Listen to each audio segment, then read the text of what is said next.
Barry, when it comes to the finances of Thurrock Council, everybody seems to feel it's in good hands, but I've got a feeling that you slightly beg to differ.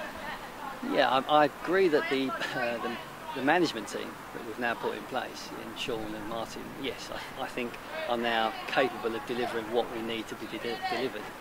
However, in years gone past, when I first looked at it, it was a case of things just weren't getting done. The leadership needed to be strong, and I think it was.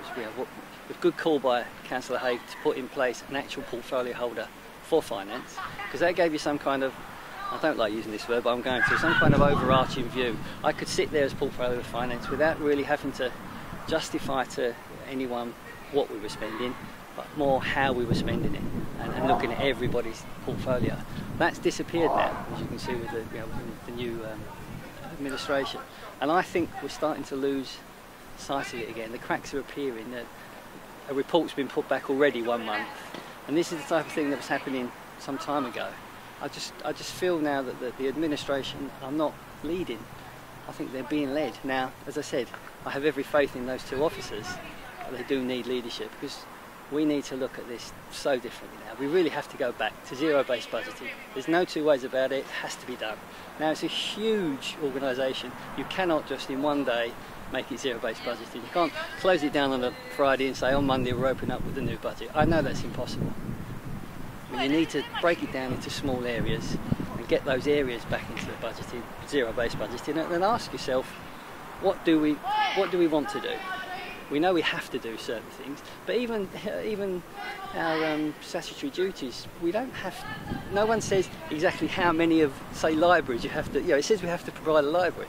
Well, does that mean one library, or does that mean a library for each town? Things like that are never really asked, and I think that's where we should go now. As a group, we are setting up a workshop where we're going to sit down and we're going to break down into certain areas and do some ward walks and look at, I don't know, maybe cleaning and greening, let's say. Take two particular wards, go around, have a look and say, well, what does this need? Are there lots of fast food outlets? Is it going to make a lot of rubbish on the floor? Can it be done by a man with a broom, or does it need a machine? All that kind of thing. Bring it back together and sit down and try and make some kind of zero-based budget. But we know it's going to take time. We think that time should be started now, though, and that's what I believe is not happening with this administration. I think they're just sitting back and letting the officers not do what they want, but come back to them and say, well, this is what we think, without any leadership to say, you should be going down this avenue or this avenue.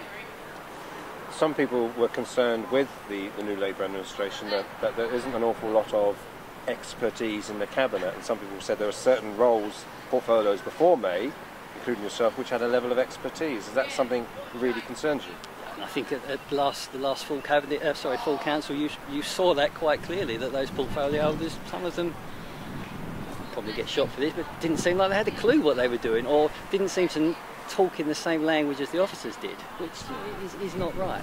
Now, yeah, I suppose that could be put down to not having expertise in that particular portfolio, but then again, Councillor Kent said that that's how he picked the particular people to do it. So I can't see, he hasn't got an argument to say that he hasn't, that's why he's done it, but it hasn't worked.